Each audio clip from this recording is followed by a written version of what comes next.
எல்லாம் நம் எண்ணம் போலயே நடக்கிறது. அடுத்ததாக பெரியமுள்ள குப்தன் அவர்களை அன்போடு சில வார்த்தைகள் பேச அழைக்கிறோம். இன்னைக்கு ஃபர்ஸ்ட் ஆஃப் ஆல் நம்மளோட ஆடியோ லான்ச்க்கு வந்திருக்க எல்லாருக்குமே ரொம்ப ரொம்ப ரொம்ப தேங்க்ஸ். ஃபர்ஸ்ட் ராஜா கிளி அப்படின்னு சொன்னாலே அது என்னோட ஒரு ட்ரீம் ப்ராஜெக்ட்னு தான் நான் சொல்லணும். பிகாஸ் தம்பிராமையா சார் மட்டும் என் மேலே அந்த ட்ரஸ்ட் வைக்கலைன்னா இந்நேரம் நான் இங்கே இல்லை. அவர் என் மேலே வச்சிருந்த நம்பிக்கையை நான் ஓரளவுக்கு காப்பாற்றிருக்கேன்னு நான் நம்புகிறேன். And thank you Suresh Kamatchi sir for this wonderful opportunity. நான் எப்பயுமே லைஃப்ல ஒரு விஷயம் நான் ரொம்ப ஸ்ட்ராங்காக நம்புவேன். அது என்ன அப்படின்னு பார்த்தீங்கன்னா, எந்த ஒரு விஷயம் நமக்கு கிடைக்கிறதுக்கு ரொம்ப டைம் எடுக்குது, நம்ம அதுக்காக நம்ம ப்ரே பண்ணுறோம், அதுக்காக நம்ம ரொம்ப வெயிட் பண்ணிட்டு இருக்கும்போது அந்த விஷயம் நமக்கு கிடைக்கும்போது அதோட வெற்றி ரொம்ப ரொம்ப பெருசாக இருக்கும் அப்படிங்கிறது நான் ரொம்ப ஸ்ட்ராங்காக பிலீவ் பண்ணுறேன். இந்த ராஜா கிளியை நான் ஒர்க் பண்ணி இவ்வளோ நாளாக நான் இதோட ரிலீஸ்க்காக மட்டுமே நாங்கள் வெயிட் பண்ணிட்டு இருந்திருக்கோம். இந்த என்டையர் க்ரூ அண்ட் மூவி ரொம்ப ரொம்ப சூப்பராக வந்திருக்கு. நாங்கள் எல்லாருமே எங்களோட பெஸ்ட்டை கொடுத்துருக்கோம். எங்களோட ஹார்ட் ஒர்க் அதில் கண்டிப்பாக கொடுத்துருக்கோம். அதுக்கான ரிசல்ட் எல்லாமே நீங்கள் தான் கொடுக்கணும். இன்னைக்கு இந்த ஆடியோ லான்ச்சுக்கு நீங்கள் கொடுத்த சப்போர்ட் மாதிரியே நம்மளோட மூவி ரிலீஸ் ஆகும்போது உங்களோட சப்போர்ட்டை நாங்கள் ரொம்ப ரொம்ப எதிர்பார்க்குறோம். Thank you so much for coming and thank you everyone. Thank you. கடின உழைப்புக்கு எப்பொழுதுமே நல்ல பலன் கிடைக்கும். அதில் எந்த விதமான மாற்று கருத்தும் கிடையாது. அந்த வகையில் அடுத்து இந்த மேடையில பேசுவதற்காக இந்த படம் 2K கிட்ஸோட ரத்தக்கல்வி. இது ஒரு உண்மை சம்பவத்தின் தழுவல் நிறைய இருக்கும். அண்ணன் தம்பிராமையாவாக இருந்தாலும் நிஜ நாயகன் சுரேஷ் காமாட்சி சார் தான். பணம் வச்சிருக்கிற எல்லாரும் படம் எடுக்க முடியாது. ஆனால் அந்த படம் எடுக்கிறதுக்கு ஒரு நல்ல ரசனை தேவை. நீங்கள் சாதாரண விஷயம் பண்ணலங்க, புதுசாக ஒரு அத்தியாயத்தை தமிழ் சினிமாவில் ஆரம்பித்து வச்சுருக்கீங்க. மலையாளத்தில் சீனிவாசனுடைய இடம் மாதிரி இங்கே தமிழில் ஒரு இடம் காலியாகவே இருக்குது. அந்த இடத்த அண்ணன் தம்பிராமையா மூலமாக நீங்கள் தொடங்கி வச்சுருக்கீங்க. எப்படி சீனிவாசன் சாரோட மகன் வினித் சீனிவாசன் இருக்காரோ அதே மாதிரி தம்பி உமாபதி ராமையாவும் அந்த இடத்துக்கு வருவார். இது ரொம்ப சாதாரண விஷயம் கிடையாது. நீங்கள் சமீபத்திய உங்களுடைய படங்களில் எடுத்து பார்க்கும்போது பெரிய படங்களும் பண்ணுறீங்க. அதே மாதிரி நல்ல ரசனையான நல்ல கலைஞனுங்கிறத அப்பப்போ நிரூபிச்சுக்கிட்டே இருக்கிறீங்க. சமீபத்தில் வந்த ஹபீபி எப்படி தம்பிராமையான ஹீரோவாக வச்சு ஒரு படம் பண்ணுறதுக்கு இந்த மாதிரி ஒரு டைரக்டர் எந்த ப்ரொடியூசர்கிட்ட போய் சொல்ல முடியும்? அதே மாதிரி கஸ்தூராஜாவை ஒரு முதன்மை கதாபாத்திரத்தில் வச்சு எந்த ஒரு ப்ரொடியூசர்கிட்ட சொல்ல முடியும்? அந்த மாதிரி ஒரு கதையுள்ள ஒரு ரொம்ப நேர்மையான கலைஞனாக நீங்கள் இருக்கிறீங்க. இது சாதாரண விஷயம் கிடையாது. பணம் வச்சுருக்கிற எல்லாருமே படம் எடுத்துருவாங்க. ஆனால் அது நல்ல ரசனையோடு எடுக்கக்கூடிய ஒரு தயாரிப்பாளர் கிடைக்கிறது, அவங்க தான் உண்மையான கதாநாயகன். அதே மாதிரி கனியும் தம்பிராமையானும் சேர்ந்தால் அந்த காம்போ எப்போவுமே ஒரு வைப்ரேஷனான காம்போவாக இருக்கும். அண்ணனை பற்றி சொல்கிறதா இருந்தால் அவரோட நடமாடும் டிரான்ஸ்ஃபார்மரு. எப்போல்லாம் எனக்கெல்லாம் தொங்கல் வருதோ டக்குன்னு ஒரு மணி நேரம் நம்ம பேசிட்டு வந்தோம்னா டக்குன்னு என்ன ஜெயிச்சுட்டு வந்துடலாம். அவரோட நடமாடும் டிரான்ஸ்ஃபார்மரு. மறுபடியும் சொல்கிறேன், இந்த படம் 90s கிட்ஸுக்கு ரத்த கண்ணீர்லாம் பார்த்துருப்பீங்க. நான் 2K கிட்ஸுக்கு பார்த்துருக்க மாட்டேங்க. அந்த 2K கிட்ஸோட ரத்த கண்ணீர் தான் இந்த ராஜா கிளி. இந்த படத்தில் நான் ஒரு அப்பா கணவன் அப்படின்னு ஒரு கேரக்டர் பண்ணியிருக்கிறேன். ஒரு கேடு கட்டவனா நீங்கள் அப்படி ஒரு அப்பனை பார்க்கவே முடியாது. அதில் ஊருக்கு 10 பேர் அப்படி இருக்க தான் செய்கிறாங்க. என் அண்ணன் அந்த பேசுகிறப்ப ஸ்டார்ட் பண்ணும்போதே தம்பி கருமுத்துராஜா அப்படின்னு தான் ஸ்டார்ட் பண்ணுவார். ஸோ அதை நீங்கள் பார்த்தீங்கன்னா சொல்கிறதுக்கு என்ன, நாட்டாவில் அந்த மிச்சர் கேரக்டர் எக்ஸ்டெண்ட் பண்ணால் எப்படி இருக்கும் அந்த மாதிரி ஒரு கேரக்டர் தான் அது. அவ்வளோ நீங்கள் ரசித்து பார்க்க முடியும். ஏன்னா எல்லார் ஒரு மனசுக்குள்ளேயும் ஆள் மனசுக்குள்ள ஒரு பாயிண்ட்ல அப்படி கேரக்டர் எல்லா பேரும் இருக்கத்தான் செய்யணும் நம்ம ஸோ அது எல்லாரையும் போய் கனெக்ட் ஆகும். அந்த கேரக்டருக்கு எனக்கு நடிக்க வாய்ப்பு கொடுத்த அண்ணனுக்கும் நிஜ கலைஞன் நிஜ கதாநாயகன் சுரேஷ் காமாட்சி சாருக்கும் நன்றி.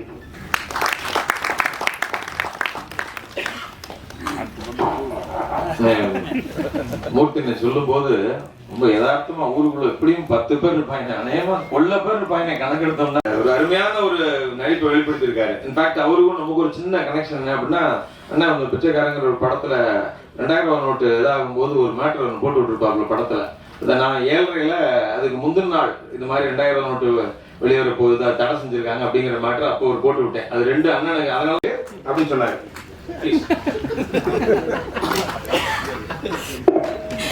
எல்லோருக்கும் வணக்கம். மேடையில் உட்கார்ந்திருக்கும் எல்லா லெஜண்ட்ஸ், பத்திரிகை சகோதர சகோதரிகள் எல்லோருக்கும் என்னுடைய பணிவான வணக்கம். ஆக்சுவலி ரொம்ப நாள் டவுட்டு, என்ன எதுக்கு இந்த படத்தில் நடிக்க வச்சாருன்னே தெரில. நான் அதுக்கப்புறம் சிங்கம் 3 பண்ணேன். சிங்கம் 3க்கு அப்புறம் நான் எந்த படமும் ஒத்துக்கல. பிகாஸ் ரெக்கார்டிங் லைவ் ஷோஸ் இந்த மாதிரி போயிட்டுருந்துச்சு. ஏதோ ஒரு கோயில் டெம்பிள் விசிட் போகும்போது அண்ணனை வந்து நான் கும்பகோணத்தில் பார்த்தேன். என்னோடய ரூம் ஆப்போசிட்டில் தான் இருந்தது.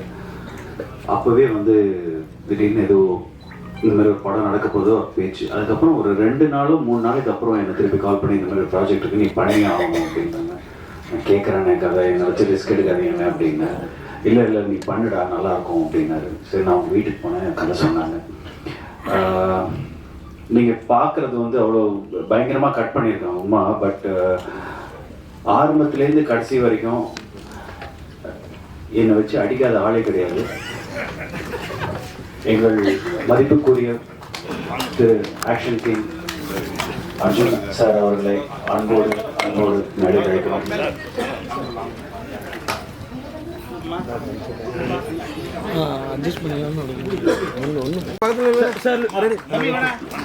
சார் இங்கே பாருங்க சார்.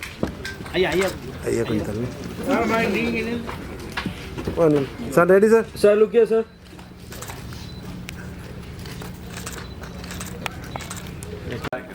வந்ததுக்கு. அண்ட் ஐஸ்வர்யா மேம், நான் இங்கே இருக்கேன். ஆமாம், அது எல்லாரும் சின்ன ஒரு ஹாய் மட்டும், நீங்கள் மேடைக்கு வரல நாங்கள். Okay, thank you ma'am, thank you so much வந்ததுக்கு. ஸோ கிரிஷ் ப்ரோ, எதிரடியில் விட்டீங்க. அதான் சொல்லிட்டே இருந்தேன். அந்த படத்தில் வந்து ஸ்டார்டிங்லேருந்து இது வரைக்கும் போகிறோம் அடிப்போம்.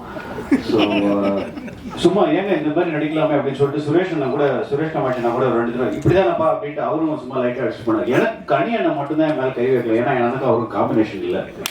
இப்போ அனைவரும் இறங்கும் போது அதையே விட்டுக்குற தொட்டுக்குற 2 போட்டாலும் போடுவார் அவர்.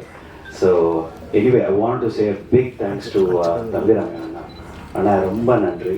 It was a beautiful experience. I want to thank our producer in Anabi House Productions, Suresh Kamachi Anna. Thank you so much. என்னென்னமோ படம் பண்ணியிருக்கோம், பட் இந்த மாதிரி பண்ணும்போது ரொம்ப சந்தோஷமாக இருந்தது. It's an amazing producer. சினிமாக்காரங்க காசு தர மாட்டாங்கன்னு வெளியே நம்ம நிறைய பேர் கேள்விப்பட்டுருப்போம். ஆனால் நான் ஒரு தடவை கூட கால் பண்ணல. Payment was on time. So நம்ம கேட்குற சம்பளத்துலேருந்து அடி மாட்டு அழைக்கு தான் அடிச்சு பேசுவார். பட் பேசின காசு அழகாக கொடுத்துருவாங்க. But thank you so much. It was a beautiful experience. I hope, I pray my தம்பி, my brother Uma, I wish you all the best. And I really want to thank again the Sai Dinesh, where Sai Dinesh is programming பண்ணியிருக்காரு. He has done the sequencing for the songs and ரொம்ப அழகாக பண்ணியிருக்கீங்க. தம்பிராமையா அண்ணா வந்து first மியூசிஷியனாக தான் சினிமாவுக்கு வந்தார். நிறைய பேருக்கு தெரியாதான்னு தெரியல. Is actually musician. ஸோ அவருடைய ஃபுல் ஃபார்ம் வந்து இங்கே நம்ம பார்த்துருக்கோம். Thanks for the opportunity. Thanks for this lovely evening. Good day. Krish bro ஆக்சுவலாக அவர் வந்து ரொம்ப ரியல் எக்ஸ்பீரியன்ஸ் அப்படியே சொல்லியிருக்காப்புல. அட்டி எண்ணெல்லாம் விழுத்துட்டாப்புல படம் பார்க்கும்போது தெரியும். ஸோ அடுத்ததாக எங்களது அன்பு அண்ணன் ஹுமாயூன் அவர்களை ஒரு சில வார்த்தைகள். கதையை சொல்லக்குள்ள வந்து தம்பி, இது இரத்த கண்ணீர் ஐயா எம்ஆர் ராதாவோட இது இப்போ உள்ள யங் ஜெனரேஷன் பார்க்கறதுக்கு ரொம்ப நல்லா இருக்கும். ஒரு அற்புதமான இந்த நடிப்பை நான் வெளிப்படுத்தியிருக்கேன் அப்படின்னு அண்ணன் சொன்னாங்க. கதையை சொல்லிக்கிட்டே இருக்குள்ள அண்ணன் அப்படியே மெல்ல டேபிள்லேயே மியூசிக் அடிக்க ஆரம்பிச்சிட்டாரு. அவர் பேசிக்கிட்டே இருக்குள்ள சும்மா. எனக்கு அன்னைக்கு தான் தெரியும் அண்ணன் ஒரு ஆகச்சிறந்த இசையமைப்பாளர், அவருக்குள்ள ஒரு இசை வடிவம் ஒன்று ஓடிக்கிட்டு இருக்கு அப்படின்னு சொல்லிட்டு பேசிக்கிட்டே இருக்கேன். அடுத்து அந்த வார்த்தைகளையும், அந்த படத்தில் உள்ள வார்த்தைகளையும், அந்த இசைக்கு ஏற்ப அந்த வார்த்தைகளையும் கோர்த்து அந்த ஸ்பாட் அப்படியே அண்ணன் சொன்னாங்க. அவ்வளோ பெரிய ஒரு ஒரு இசை வடிவம் அவருக்குள்ளே இருக்கு. இந்த படம் என்னன்னா வந்து இது வந்து ஒரு தமிழ்நாட்டில் ஒரு நடந்த கதை தான். அதோட தழுவல் தான், அதோட வேற ஒரு வடிவமா எல்லாருக்குள்ளேயும் ஒரு மறுக்கப்பட்ட முகங்கள், கதைகள் இருக்கும். அதை இந்த திரை வடிவத்தில் அண்ணன் கொண்டு வந்திருக்கிறாங்க. படமாக்கப்பட்டது. ஒரு புதிய வரவு மாதிரி அவர் தம்பி உமாபதியை நான் பார்த்தேன். நான் இது எல்லாத்தையும் நிறைய விஷயங்களுக்கு சொல்ல முடியாத, சொல்ல தவிக்கிற விஷயங்களை திரைமொழியில் எடுக்கிறதுக்கு ஆகச்சிறந்த தயாரிப்பாளர் இருக்க சகோதரர் சுரேஷ் காமாட்சி. படம் வெற்றி அடையணும். இந்த படம் வெற்றி அடையணும்னா இங்கே இருக்கக்கூடிய பத்திரிகையாளர்கள், ஊடகவியலாளர்கள் இதை நீங்கள் ஒரு ஆகச்சிறந்த நல்லார் ஒருவர் உலகில் அவர் பற்றி எல்லோருக்கும் பெய்யும் மழைன்னு சொல்லுவாங்க. ஒருத்தர் இருந்தாலே மழை பெய்யும்னா ஒட்டுமொத்த மேடையும் நல்லவங்களா அமர்ந்திருக்காங்க. அப்படின்னா எவ்வளவு மழை பெய்யும்னு பார்த்துக்கோங்க. ராமநாதபுரத்தில் பெய்யுற மழை சென்னைக்கு நாளைக்கு வர வாய்ப்பு இருக்கு. ஏன் நல்லவன்னு சொல்றேன் அப்படின்னா, ஒவ்வொரு படைப்பாளிக்கும் வந்து ஒரு சமூக நோக்கம் இருக்கணும். சமூக நோக்கம் இல்லாதவர்கள் படைப்பாளியா இருக்க முடியாது. சமூகத்தில் நடக்கக்கூடிய அவலங்களை ஏதோ ஒரு வடிவத்துல அதே மக்களுக்கு கடத்தணும். அப்படி கடத்தக்கூடியவர் தான் தயாரிப்பாளர் இருக்கக்கூடிய மரியாதைக்குரிய அண்ணன் சுரேஷ் காமாட்சி அவர்கள். எத்தனையோ இடையூறுகள், அவர் வந்து அவருடைய கருத்தியல் சார்பாக அவர் இந்த களத்தில் நிற்பதற்கு எத்தனையோ இடையூறுகள் உண்டு. அந்த இடையூறுகளும் தாண்டி தன்னுடைய கருத்தியலில் உறுதியாக நின்று கொண்டு தயாரிப்புகளை செய்யக்கூடியவர். அதே போல இந்த படத்தினுடைய கதை, வசனம், இசை எல்லாவற்றையும் உருவாக்கி இருக்கிற இந்த படத்தினுடைய உண்மையான நாயகனாக இருக்கக்கூடிய மரியாதைக்குரிய அண்ணன் தம்பி ராமையா அவர்கள். மனசுல இருந்து பாராட்டுதுன்னு சொல்லுவாங்க. சில பேர் உள்ளுக்குள்ள ஒண்ணு வச்சுக்கிட்டு வெளியே நீங்களாம் நல்லா வரணும் தம்பி, நல்லா வரலா வந்துருவேன் விட்டுருவனா அப்படிங்கிற மாதிரி பேசுவாங்க. ஆனா உண்மையிலே மனத்துக்கண் மாசில்நாதன் அனத்துக்கண் ஆகல் நீரபிற அப்படிங்கிற மாதிரி உள்ள ஒண்ணு வைத்து வெளியே ஒண்ணு பேசாம எல்லோரிடத்திலும் வெளிப்படைத்தன்மையோடு பாராட்டக்கூடிய, அவர் அளவுக்கு பாராட்டுற மனுஷன் எனக்கு தெரிஞ்சு என் வாழ்நாள் நான் பார்த்தது இல்லை. அப்படி பாராட்டுவாரு. உண்மையிலே அவரு நமக்குள்ள இப்படி திறமை இருக்கா அப்படிங்கிறத அண்ணன் தம்பிராமையா அவர்கள் பாராட்டும் போதுதான் தெரிய வரும். அப்படி நல்ல ஆற்றல்களை எல்லாம் வெளிப்படுத்தணும், நல்ல ஆற்றல்களை பயன்படுத்தக்கூடியன்னு நினைக்கக்கூடிய ஒரு ஆகச்சிறந்த படைப்பாளி. அப்படிதான் நான் வந்து தொடர்ச்சியா வழக்கு போட்டு ஒவ்வொரு நீதிபதியும் எனக்கு ஜாமீன் கொடுக்காம உறுதிக்கு போட்டாங்க. எத்தனை நீதிபதி உனக்கு ஜாமீன் கொடுக்காம வந்திருப்பான், நீயே இந்த படத்துல நீதிபதியா நடிச்சு ஜாமீன் கொடுக்காத உள்ளதுக்கு போடு அப்படின்னு சொல்லி எனக்கு நீதிபதி கதாபாத்திரம் கொடுத்தாரு. அது சொல்லிதான் கொடுத்தாரு. அது கொடுப்பதற்கு அவர் மட்டும் காரணம் இல்ல, அவருடைய அன்பு மகன். அவர் நினைத்ததெல்லாம் அவர் இதுவரைக்கும் நடந்திருக்கு, அவர் நினைச்சதெல்லாம் நடந்திருக்கு. அப்படித்தான் எங்களுடைய ஆக்சன் கிங் அர்ஜுன் அவருடைய அன்பு மகளை அவர் கரம் பிடித்தாரு. நினைச்சதெல்லாம் நடந்துச்சு. அதே போல இந்த படத்தில் என்ன நோக்கத்திற்காக இந்த படத்தை எடுத்தாரோ, கேரக்டர்னா பொதுவா சொல்லுவாங்க, நம்மளும் நிறைய இயக்குநர்ல வந்து படப்பிடிப்பு தலங்கள்ல பார்த்திருக்கோம், பரபரப்பா இருப்பாங்க, அப்படிலாம் கிடையாது. அப்படி கூலா சாஃப்டா இப்படி ஒரு இயக்குனர் தமிழ் சினிமாவில இதுக்கு வாய்ப்பு கிடையாது. அவர் கோவப்பட்டு நான் பார்த்தேன். நான் இருந்தது ஒரு 5-6 நாள் தான் படப்பிடிப்புக்கு போனேன். அந்த 5 நாட்கள் பார்த்து கூட சின்ன கோபம் கூட ஒரு முகத்துல பார்த்துட்டு சிரித்து கொண்டு ரொம்ப மென்மையான ஒரு இயக்குனர் தமிழ் சினிமாவுக்கு கிடைத்திருக்காரு. தமிழ் சினிமா தவிர்க்க முடியாத இயக்குனராக மரியாதைக்குரிய தம்பி உமாபதி வருவார் என்பது எந்த மாற்றம் கிடையாது. இன்னைக்கு தமிழ் சினிமாவுக்கு வந்து ஒரு சின்ன இருண்ட காலம் ஏற்பட்டிருக்கிறது. ஏன்னா இன்னைக்கு சோசியல் மீடியா, யூடியூப் சேனல்ஸ் தான் தமிழ் சினிமாவுடைய வெற்றி தோல்வியை தீர்மானிக்கிறது. எத்தனை யூடியூப் சேனல்கள் இந்த படத்துக்கு எதிராக நின்றாலும் இந்த படத்தினுடைய வெற்றியை எவனாலையும் தடுக்க முடியாது. ஏன்னா சாட்டை இந்த படத்துக்கு கூட நிற்கும். சாட்டைனா சமுத்திரக்கணி கொண்டு இருப்பாரு, அந்த சாட்டை தம்பிராமையா எடுப்பாரு. சாட்டை எடுத்து தயாரிப்பை நிகழ்த்துகிற அண்ணன் சுரேஷ் காமாட்சி இருப்பாரு. எல்லா சாட்டையும் நிற்கும். நான் இதுல ஒரு சின்ன செய்தி மட்டும் சொல்ல விரும்புறேன். நான் வந்து ஒரு துரைமுருகன் அப்படின்னு ஒரு பேரு தான் என் பேரு. ஆனா எனக்கு முன்னாடி ஒரு அடைமொழி உருவாகி இன்னைக்கு தமிழ்நாட்டில் ஒரு 13 வழக்குல என் பேர் சாட்டை துறைமுன் இருக்கு. அதே போல யூடியூப் சேனல் தேர்னா சாட்டைன்னு ஒரு 2000 வீடியோ வருது. கூகுள்ல போனா சாட்டை அப்படிங்கிற பேர் வருது. அந்த சாட்டை அப்படிங்கிற பெயர் எனக்கு கிடைத்ததற்கு முக்கியமான காரணம், முதல் காரணம் அண்ணன் அண்ணன் சமுத்திரகணி அவர்களும் அண்ணன் தம்பிராமி அவர்கள் தான். இந்த 2 பேருடைய இன்ஸ்பிரேஷன்ல நடித்து வந்த அந்த சாட்டைங்கிற படத்தை பார்த்த பிறகு தான் என் யூடியூப் சேனலுக்கு சாட்டைங்கிற பேரே வச்சேன். இப்போ சாட்டையை போட்டு அவங்க படம் வராது, என் படம் தான் வரும். நான் ஓட்ட கூட்டி போயிட்டேன்.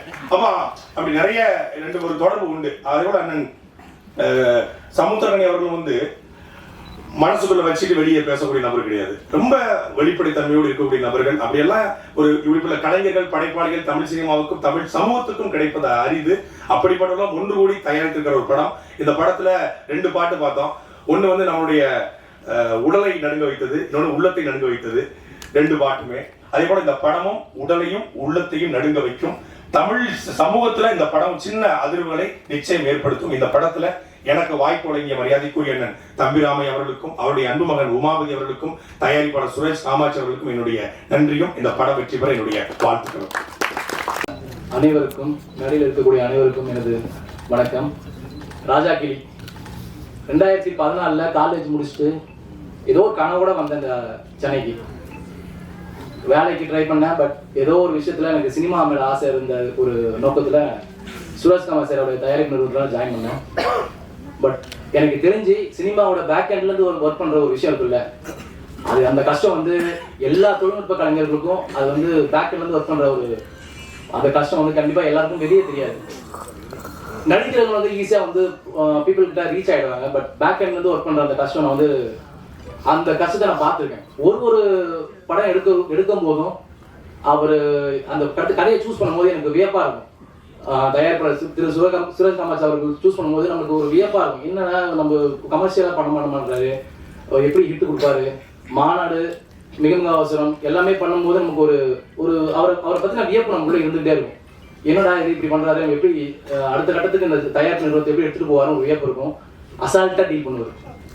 எல்லாத்தையுமே ரொம்ப ரொம்ப அசால்ட்டாக ரொம்ப மாதிரி இதுதான் இப்படி தான் ஒரு படத்தை எடுக்கணும், இப்படி தான் ஒரு நிறுவனத்தை நடத்தணுன்றது அடிப்படையில் வந்து நம்மளுக்கு சொல்லிக் கொடுப்பாரு.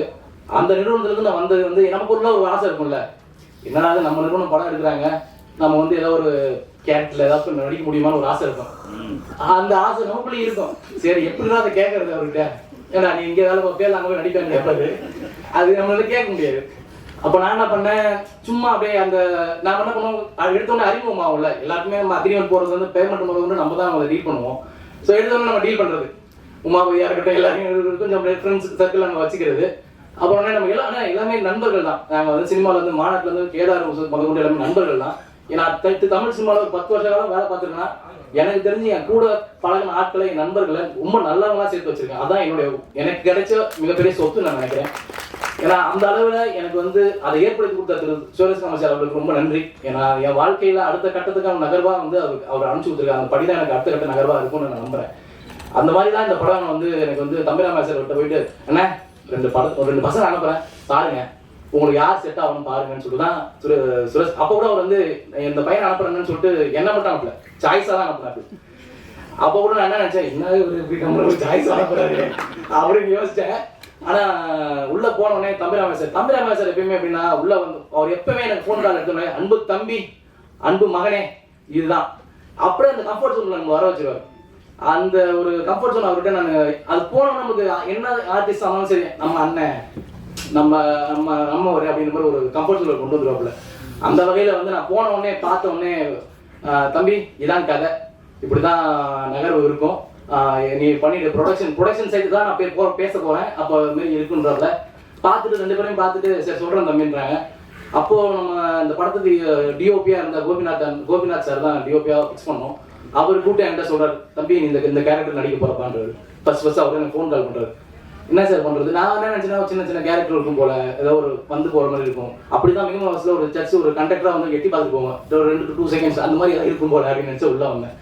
அப்புறம் பார்த்தா தம்பிராம சார் கூப்பிட்டு, உனக்கு நீ சீக்கிரமா ட்ரைனிங் வந்துடு, முன்னாடி உனக்கு இதெல்லாம் நான் சொல்லி கொடுத்துடலாம் அப்படின்றப்பல, என்னடா இது ஒரு பெரிய போர்ஷன் இருக்கும் போல உள்ள போறேன். ரொம்ப கம்ஃபர்டபுளா உமாபதியா இருக்கட்டும், தம்பிராம சார் எல்லாமே அவங்க கொடுக்குற சர்க்கிள் எல்லாம் அவங்க ஆஃபீஸ் மேலே வச்சு ஒரு ப்ராக்டிகல் செஷன். முக்கியமாக சொல்ல போனால் அதில் வந்து நவகாந்த்னு ஒரு அசோசியேட் டைரக்டர் நம்மளை அப்படியே கையில் அப்படியே கைடு மாரி அல்வா மாதிரி கொண்டு போகணும். அந்த அளவுக்கு வந்து அந்த சீக்வன்ஸோட மீட்டர் இவ்வளோதான் அப்படின்னு நடிங்க நம்ம சொன்னாப்புல. அதனால அந்த படத்தில் வந்து அவ்வளோ வந்து நம்ம வந்து ஈஸியாக வேலை வாங்கிட்டாங்க. அதனால அந்த படத்தில் நடிச்ச அனுபவம் வந்து உண்மையாலுமே இந்த தமிழாமை சாருக்கு ரொம்ப நன்றி.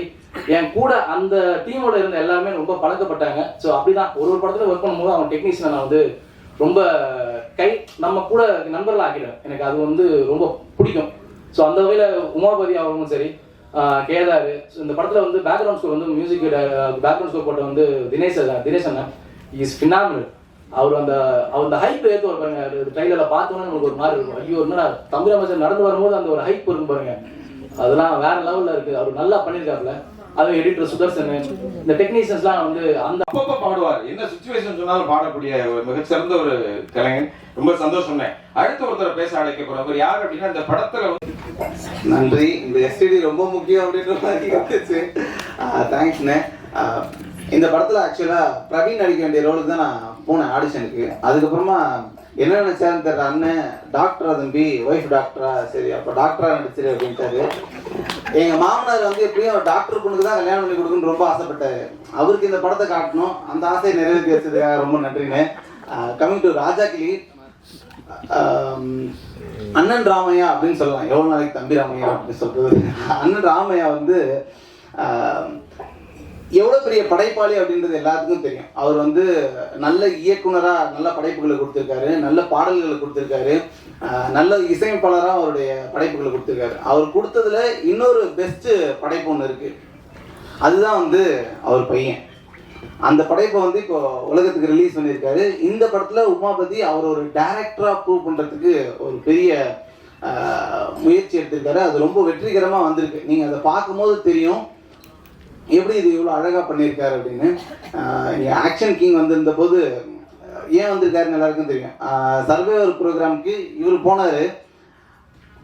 லவ் வந்து அர்ஜுன் சாருக்கு தான் வந்திருக்கணும், எப்படி அவருக்கு பொண்ணுக்கு வந்துச்சு அப்படின்னு எல்லா இண்டஸ்ட்ரிக்குமே டவுட் இருக்கு. ஏன்னா இவர் கூட வந்து யார் பழகினாலும் அவங்களுக்கு லவ் வந்துடும். அப்படி ஒரு நல்ல மனுஷன் இவர்.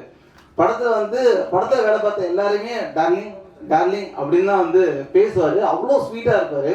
ஸோ அநேகமாக அர்ஜுன் சாருக்கு தான் ஃபர்ஸ்ட் லவ் வந்திருக்கு. அடடா இப்படி ஒரு மருமகன் நம்ம நல்லா இருக்கு இருந்தால் நல்லா இருக்குமே அப்படின்னு. அப்படி தான் இது அமைஞ்சிருக்கு. ஸோ இந்த படம் வந்து நல்லவங்கெல்லாம் சேர்ந்து ஒரு படம் எடுத்தால் எப்படி இருக்கும், அந்த மாதிரி ஒரு படமாக அமைஞ்சிருக்கு. இயக்குனராக உமாபதி ராமையா அவர்கள் வந்து இந்த படத்தின் உமாபதி ராமையா அவர்களை பேச அன்போடு அழைக்கிறேன்.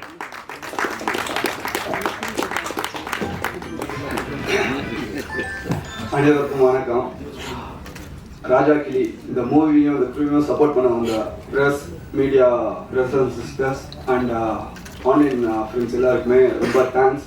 ஏன்னா நீங்கள் தான் நாங்கள் என்ன தான் பண்ணாலுமே அடுத்த கட்டத்துக்கு கொண்டு போகிறது உங்களால் தான் முடியும். இந்த மூவியில் டேரக்டர்னு வந்தது ஒரு ஆக்ஷன்டான திங்கு. இப்போ எப்படி ஒரு கல்யாணத்துக்குங்களா நான் தனியாக தாங்க போட வந்தேன், அந்த மாதிரி தான் அந்த மூவியில் நான் வந்தது. என்னன்னா சுரேஷ் சார் வந்து டேலண்ட் பிக் பண்ணுறது ரொம்ப நான் என்னன்னா இப்போ நான் என் அப்பாவோட சப்போர்ட் இருக்கு, நான் வரேன் ஓகே. பட் இப்போ பிரவீன் சொல்லலாம், முபாசி சொல்லலாம், அவங்க அந்த மாதிரி நிறைய பீப்புளை வந்து பிக் பண்ணுவார் சார். அவங்களுக்கு சான்ஸ் கொடுப்பாரு.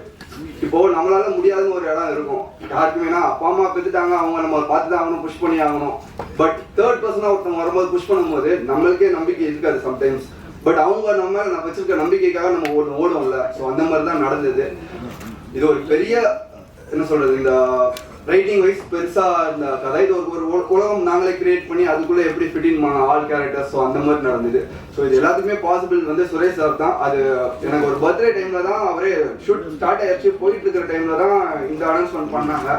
ஸோ நீ தான் டைரக்டர் அப்படின்னு சொல்லும் போது, ஏன்னா நான் பூஜை டைம்லனா ரொம்ப ஷையான பர்சனு, ரொம்ப பேசுறது கம்மியாக தான் பேசுவேன் இன் டர்ம்ஸ் ஆஃப் இந்த மாதிரி திங்க்கு. பட் எனக்கு ஒரு கான்ஃபிடென்ட் கொடுத்து பூஸ்ட் பண்ணி சார் இந்த அளவுக்கு கொண்டு வந்திருக்கிறது நான் வாழ்க்கை ஃபுல்லாக அவருக்கு கடமைப்பட்டிருக்கேன். Thanks sir.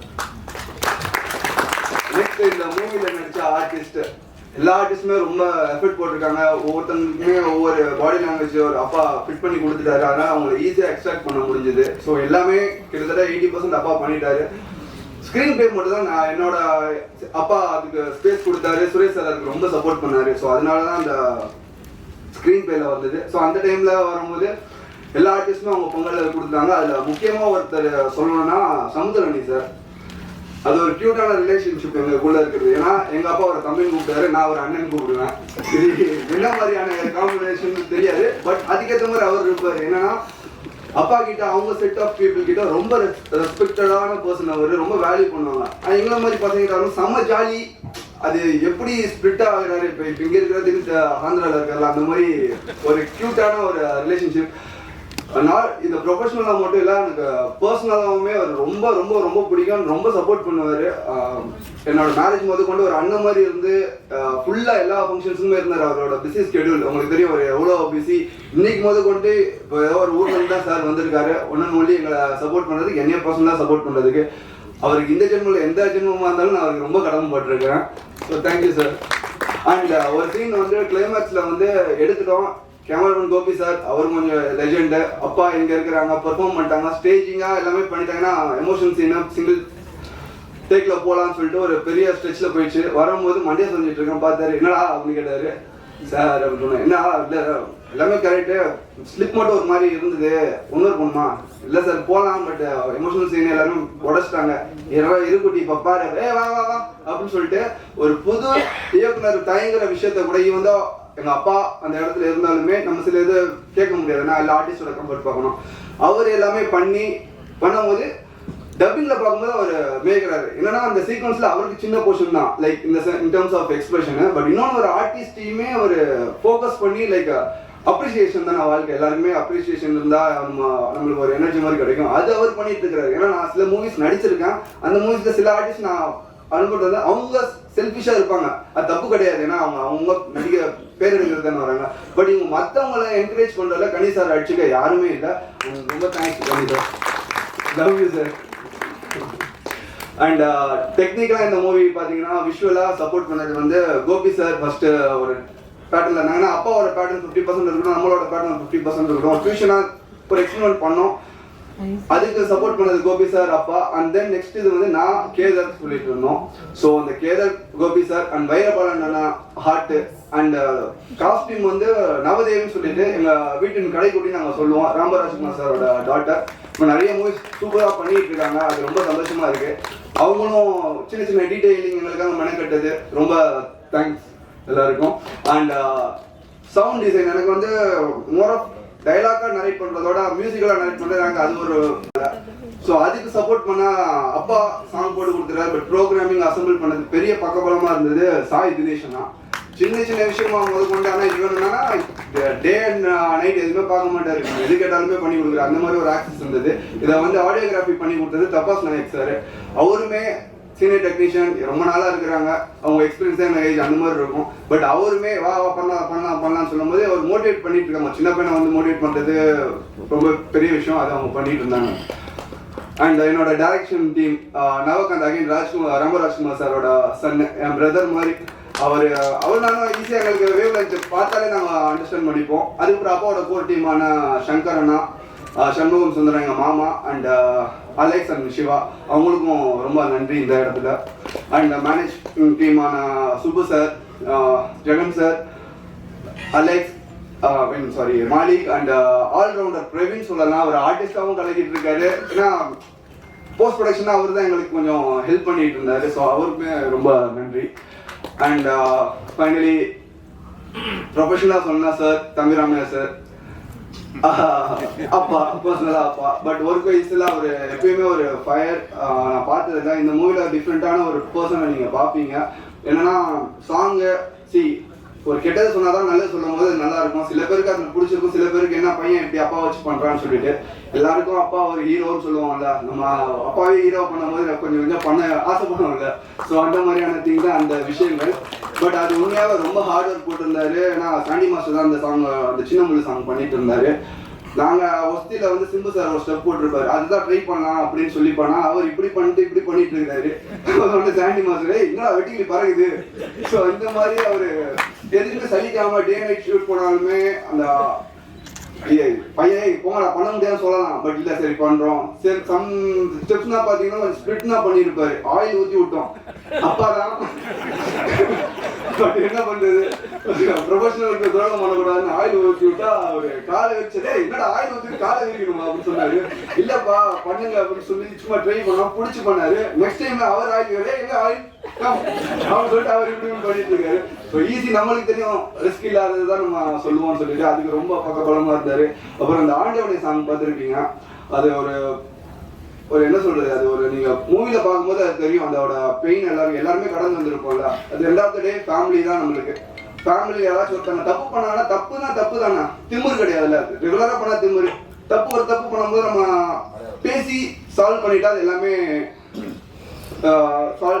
சால்வ் தானே. அதனால ஸோ அந்த மாதிரியான ஒரு கோர் கதையை தான் நாங்கள் எடுத்திருக்கோம், அதை ஒரு ப்ரெசென்ட் பண்ணியிருக்கிறோம் with support of Suresh sir one and only. அவர் எப்பயுமே எதுக்குமே இது இல்லை, இது வேணுமா ஓகே, அது வேணுமா அது ஓகே. ஸோ எல்லாமே ப்ரொவைட் பண்ணி சப்போர்ட் பண்ணிங்க சார்.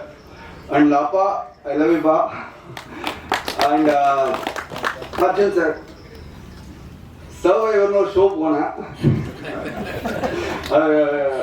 ஐஷா அவங்க சொல்லுவாங்க இது என்ன சுயம்பரம் போன மாதிரியே ஒரு ஷோ என்ன இவங்களுக்காகவே ஒரு ஸ்கெட்ச் பண்ண மாதிரி இருக்கும்.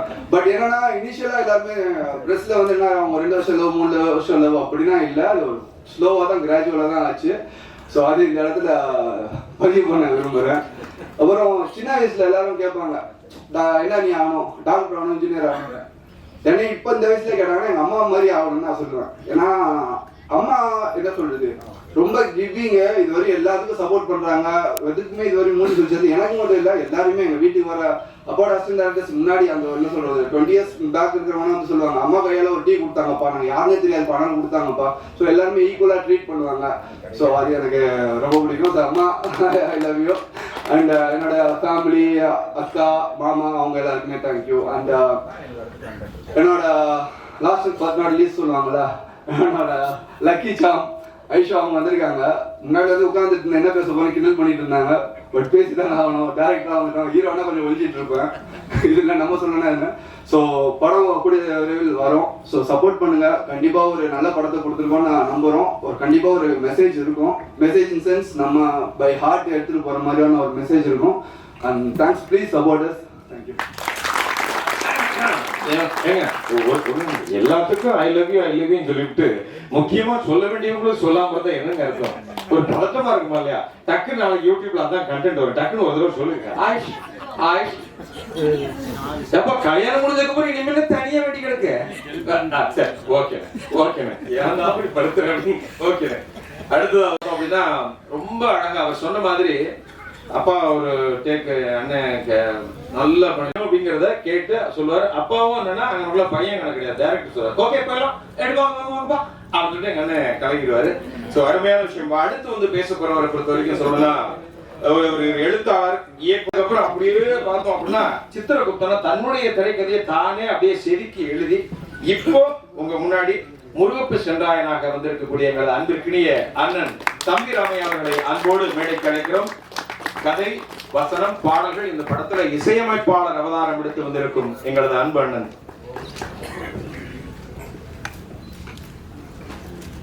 அதிகபட்சம் 9, 5, 9, 10 முயற்சி எடுக்கிறான் ரெகுலர் கிளம்பெல்லாம். 81 வயதில் தனது வாழ்க்கையை முடித்துவிட்டு காலமும் கடவுளும் கைகோர்த்து அழைத்து சென்ற மரியாதைக்குரிய டெல்லி கணேஷ் சார் அவர்கள் நினைவாக நம்ம எல்லாரும் ஒரு நிமிஷம் எழுந்து நீண்ட இடைவெளிக்கு பிறகு ஃபீல் குட் டைரக்டர் சகோதரர் அதிகமான் சார் மேடையில் இருப்பதெல்லாம் நான் பெருமையாக நினைக்கிறேன். எவ்வளவு பணம் சம்பாதிச்சும் எப்படி வெற்றிகளை கொடுத்தும் உழைப்பு உண்டு தான். ஸோ அதான் கஷ்டத்தை எவன் ஒருவனுக்கு கடவுள் அதிகமாக கொடுக்குறானோ ஆயுசு அவங்களுக்கு அதிகமாக இருக்கும். நிச்சயமாக நான் நம்புகிறேன். நீண்ட இடைவெளிக்கு பிறகு சக இயக்குநர்களை மேலே பார்ப்பது சந்தோஷம். அதெல்லாம் தாண்டி ஒரு 77 to 87 10 வருட காலம் இந்த பூமியில் ஆட்சி செய்த ஒரு நாள் ஒரு மருந்துக்கு கூட சிறைக்கு போகாதவர்கள், மிகப்பெரிய புரட்சித் தலைவர் புகழை மிகப்பெரிய ஒரு கவசமாக இருந்து காத்த ஆரம்பி ஐயா அவர்களுடைய அருமை மருமகன், சுய ஒழுக்க சிந்தனையாளர், நேர்மையின் உச்சம், எல்லாரும் சேர்ந்து வந்து அமர்ந்திருப்பதை போல சத்யஜோதி தியாகராஜன் ஐயா வந்து அமர்ந்திருப்பதை நான் நினைக்கிறேன். எம்ஜிஆர் நீங்களே, ஆரம்பியர் ஐயா நீங்களே, எல்லோரும் நீங்களே. மகிழ்ச்சி ஐயா. எனது மகன் உமாபதி இயக்குநராக பரிமளிக்கக்கூடிய இந்த விழாவிலே நீங்கள் வந்து அமர்ந்திருப்பது, இவ்வளவு நேரம் அமர்ந்திருப்பது நான் கூட நினைச்சேன் பேசிட்டோட நம்பிடலாம்னு. ஆனால் நீங்கள் ஆசைப்பட்டு அமர்ந்திருக்கிறீங்க, மறக்க மாட்டேங்க. உங்களுடைய பொன்னான நேரம் ஒரு குடும்ப விழாவிலிருந்து வந்து உங்களுடைய பிள்ளையை ஆராதனை பண்ணுறீங்க, ஆசீர்வாதம் பண்ணுறீங்க. வாழ்க்கையில் எந்த நிமிஷம் மறக்க மாட்டேன். ரொம்ப மகிழ்ச்சிங்க ஐயா. அடுத்ததாக நான் ஃப்ளோவாக பேசுறதுல தம்பி சுரேஷ் காமாட்சி வந்து இந்த கதையை தம்பி வெற்றிக்குமரன் சொன்னதை போல ஒரே சந்திப்பு 2 மணி நேரம் படத்தை எப்படி ஓட்டி ஒரு சந்திப்பில் காமிச்சேன். தம்பி அண்ணன் அடுத்து என்ன பண்ண போறீங்க? நான் திரும்பவும் சொல்லுகிறேன், இது சபைக்காக கிடையாது. இந்த கதை உருவானதற்கான காரணம், நான் சின்ன வயசுல என்னை விட வயது மூத்தவர்கள், என்னை விட இந்த பூமியை முதல்ல பார்த்தவர்கள், அவர்களுக்கு பார்த்த உடனே, அது குறிப்பாக கிளைகளாக இருந்தால் கிழவனாக இருந்தால் 10-12 வயசுல அருகில் அமர்ந்து சுருங்கி போன தசையை தடை விட்டு அவருடைய வாழ்க்கையை நான் கேட்பேன். தாத்தாவுக்கு உனக்கு எத்தனை மாதிரி சண்டை பிடிச்சி ஃபர்ஸ்ட் நைட்டே நினைச்சா இல்லை கொஞ்சம் 5 நாள் சேர்ந்து நினைச்சா சண்டை போட்டு பிரிஞ்சது கூட யார் முதல்ல போய் பேசுவாங்க? அப்படியா? ஓஹோ. இப்படி அந்த மலரும் நினைவுகளை கிளறி விட்டு அப்படியே கொட்ட வச்சிருவோம். கட்ட பேச்சு துணைக்கு இல்லாமல் இருக்கக்கூடிய பெரியவர்களிடம் பேசுற பொழுது ஒரு வாழ்ந்த வாழ்க்கையை வரிசைப்படுத்துறாங்க. ஸோ அது இளம் பிராயத்தில் எனக்கு ஒரு கதை, அதனால வாய் திறந்தா பேசக்கூடிய சக்தி இருந்ததுன்னா அதுதான் இந்த ஸ்டோரேஜ். அதற்கு பிறகு ஓரளவு திரையுலகம் எனக்கு ஒரு சிறிய பெயரை கொடுத்த பிறகு, சகோதரர் பிரபுசாலம் மூலமாக ஒரு பெயர் எனக்கு கிடைத்த பிறகு, நான் என்னை பார்க்கக்கூடிய பெரிய தொழிலதிபர்களாக அவுட் ஆஃப் சப்ஜெக்ட் பேசுகிற பொழுது, தத்துவம் பேசுகிற பொழுது அப்படி மடை திறந்த விதம் உண்மையை கொட்டிடுறாங்க. அது தனுசு ராசி, மீன் இலக்கணம், போராடா, அது நம்ம தான் தோணுது, எல்லாம் சொல்லிடுவாங்க. அப்படி நிறைய தொழிலதிபர்களுடைய கதையை நான் கேட்கிற பொழுது, ஒரு குறிப்பிட்ட ஒரு தொழிலதிபர் மனிதன் புனிதராக இருக்கக்கூடிய ஒரு அற்புதமான ஒரு ஆத்மா, அவருடைய நினைவுகள், அவர் வாழ்ந்த வாழ்க்கையை, அவர் ஒட்டுமொத்த ரகசியத்தையும் பச்சை குழந்தை போல இளநிக்கு இருக்கக்கூடிய தண்ணி போல அப்படியே கொட்டி தீர்த்தாரு. அது உள்ளுக்குள்ள இருந்தது. சரி, இது எப்பாவது வடிவப்படுத்துறமே அப்படின்னு நினைக்கிற பொழுதுதான் எனது தாய் எனக்கு கொடுக்கவில்லை. ஆனால் இன்னொரு தாய்க்கு பிறந்து எனக்கு தம்பியாக இருந்து என்னை தாங்கி பிடித்துக் கொண்டிருக்கக்கூடிய வாழ்க்கையினுடைய மிச்சம் உச்சம் எல்லாமே சமுத்திரக்கனி தான். எல்லா இடத்துலையும் சொன்னேன்.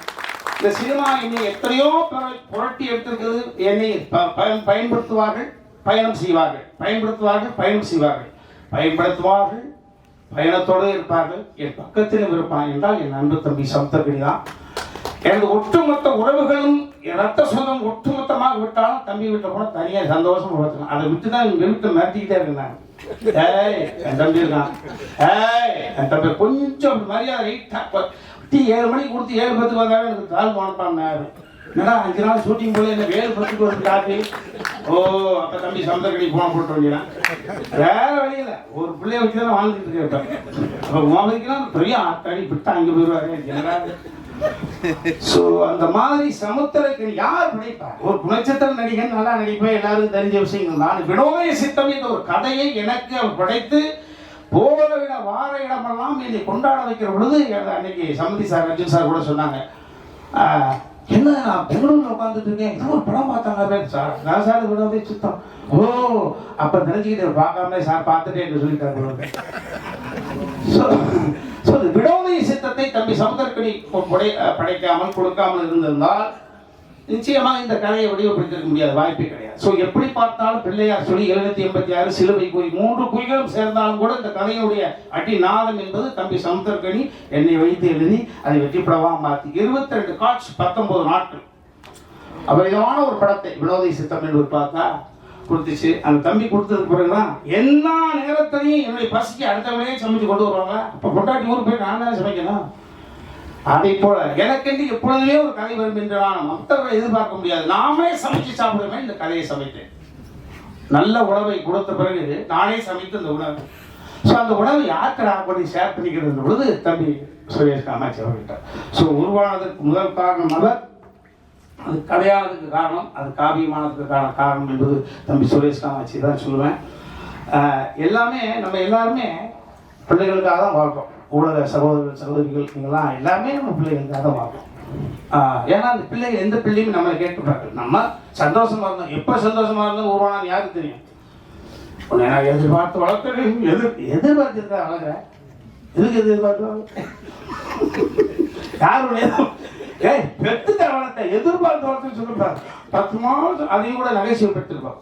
என்ன 10 மாசம் உள்ளுக்குள்ள வரை இருட்டு, ஒரு ஃபேன் இல்லை, ஒரு லைட் இல்லை, பிறந்து கொடுக்க பெஞ்ச் இல்லை, பேச்சு துணைக்கு ஆள் இல்லை, அதை கூட நகைச்சுவை பண்ணியிருப்போம். அதே போல உலகத்துல எதிர்பார்த்து எதுவும் கிடையாது. அவன் நம்ம கண்ணு முன்னால குழந்தைங்க ஸ்டடி ஆயிட்டாங்க அப்படின்னா அதுதான் இந்த பூமியில நம்ம 50 60 வயசுலயோ 70 வயசுலயோ 80 வயசுலயோ கண் மூடுகிற பொழுது நமது குழந்தைகள் இந்த உலகத்தில் தனியாக இருக்கிறார்கள், திறனாக அந்த நம்பிக்கை இருந்துச்சுன்னா அந்த ஆத்மா அமைதி படைக்கிறது. அமைதி அடைஞ்ச சொர்க்கத்துக்கு போகுது. ஐயையோ என்னடா இந்த ஆள் போனா இங்க இருக்கான்னு தெரியலையே, ஐயையோ அந்த பொண்ணு நான் இல்லைன்னா அப்படின்னா வாய் கோழிக்கும் நாராயணா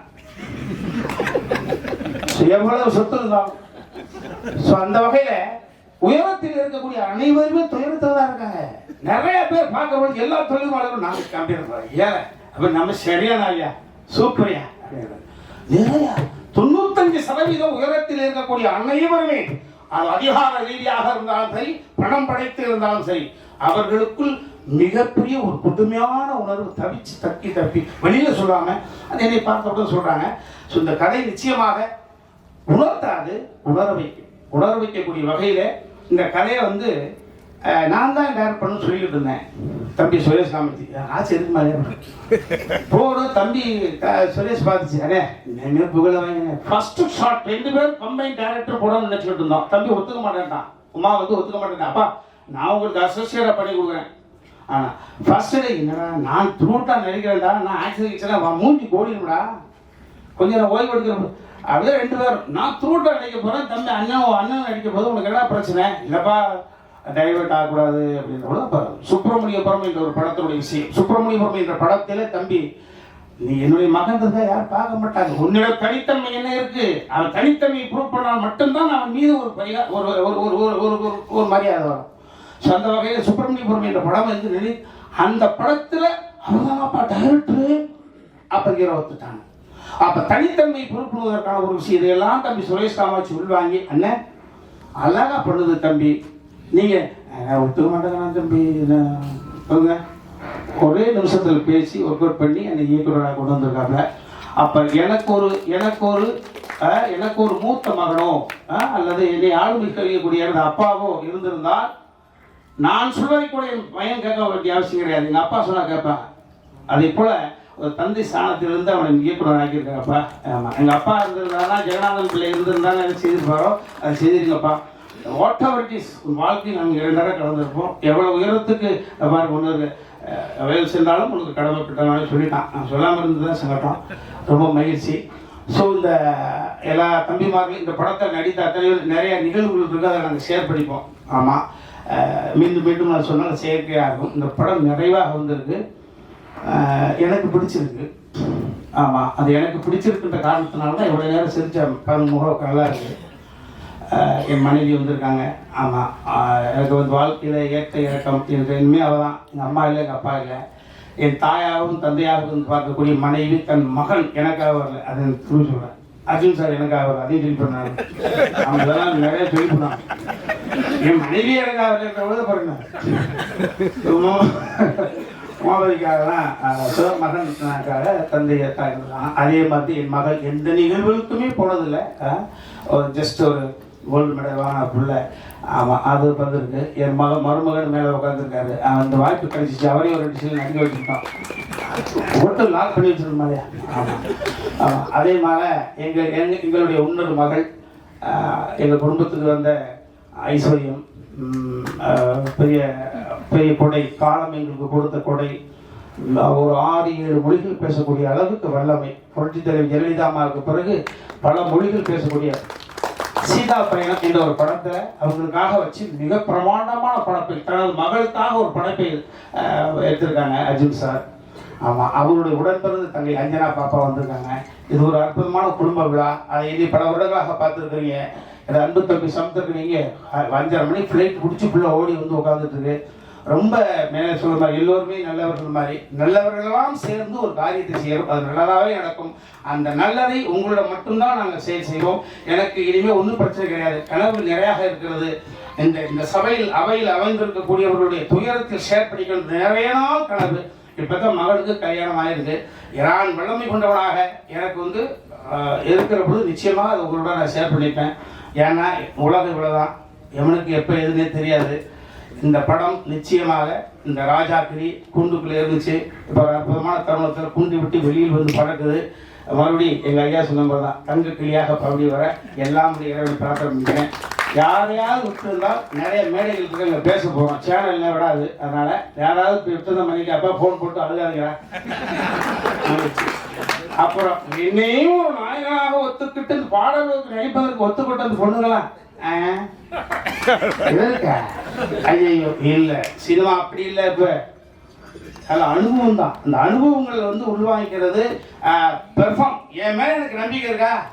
நான் எப்படி ஒரு அரவிந்த் சாமி சாருக்கு எனக்கு என்ன பெரிய ஒரு 45 வயசா வித்தியாசம், என் மீது உள்ள நம்பிக்கை அவருக்கு தந்தையாக நினைத்தேன். அதே போல எனக்கு அற்புதமான சகோதரி சொன்னாங்க பிரஷ்ல, ராஜா இங்கே கிளிகள் எங்கே, ராஜா இங்கே கிளிகள் இங்கே, இன்னும் 2 கிளி இருக்குது. அந்த 2 கிளி அந்த கிளிக்கு ரெக்கம் வச்சு கொஞ்சம் பரவாயில்ல தெரியுது. ஸோ எல்லாம் இறைவனுக்கு நன்றி. உங்கள் அனைவருக்கும் 9 மணி வரைக்கும் இருக்கிறீங்க. ஐயா நெல்லை சுந்தரராஜன் சார் ரொம்ப மகிழ்ச்சி. எல்லாருக்கும் நன்றி, எல்லாருக்கும் நன்றி. சுரேஷ் காமாட்சி அவர்கள்.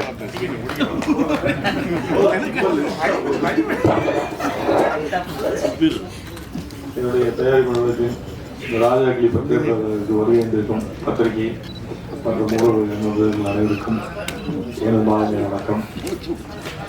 எங்களது அழைப்பை ஏற்று இங்கே வந்திருக்கும் நான் மிகவும் நேசிக்கக்கூடிய மதிக்கக்கூடிய தயாரிப்பாளர் சத்யஜித் தியாகராஜன் சார் அவர்களுக்கும் அர்ஜுன் சார் அவர்களுக்கும் அண்ணன் அதிகமான் அவர்களுக்கும் மற்றும் அண்ணன் ராஜ்கபூர் அவர்களுக்கும் மற்றும் இங்கே வந்திருக்கும் அனைவருக்கும் எனது மாலை நேர வணக்கம். இது ஒரு நன்றி புரிய வச்சுக்கலாம் நினைக்கிறேன். ஏன்னா இதில் நிறைய பேருக்கு நான் நன்றி சொல்ல வேண்டிய கட்டாயத்தில் இருக்கேன். எங்கேருந்து தொடங்கலாம்னா நான் வந்து தம்பி உமாவதிக்கிட்டே ஆரம்பிக்கலான் இருக்கேன். உமாவதி வந்து எனக்கு ரொம்ப பிடிச்ச ஒரு தம்பி. என்னன்னா நான் வந்து ரொம்ப சுய ஒழுக்கம் உள்ள ஒரு இளைஞர். இன்னைக்கு உள்ள சொசைட்டியில் இப்படி ஒரு பையனை பார்க்கறது ஒரு 105% கூட பார்க்க முடியாது. ஒரு எந்த கெட்ட பழக்கமும் இல்லாமல் தொழிலை மட்டுமே நேசிக்கக்கூடிய ஒரு பையனை வந்து நம்ம பார்க்க முடியாது. அவருக்கு வந்து ஒரு காதல் இருந்தது, கல்யாணம் பண்ணாருனால எனக்கு அப்படிதான் தெரியும். ஆனால் எனக்கு அந்த தகவல் வந்து தம்பிராமையனை சொன்ன உடனே நான் ஐசான்றதை நான் கண்டுபிடிச்சிட்டேன். நான் அது அவருடைய இன்ஸ்டா பேஜ் வச்சு கண்டுபிடிச்சிட்டேன். அது பட் ஆனால் எனக்கு உமாவதி வந்து ரொம்ப பிடிச்சேன். இந்த கதை வந்து ஆரம்பத்தில் தம்பிராமையனை சொல்லிட்டு ஒரு ஷெட்யூல் வந்து ஷூட்டிங் கிளம்பி போனாங்க. ஒரு டீம் கோபிசாரும் 2 பேரும் போனாங்க. அதில் நான் மானிட்டர் பண்ணதில் வந்து ஃபுல்லாக அந்த ஸ்கிரிப்டுக்காக ரிசர்ச் பண்ணது பூரா உமாவதி ரிசர்ச் பண்ணாப்புல.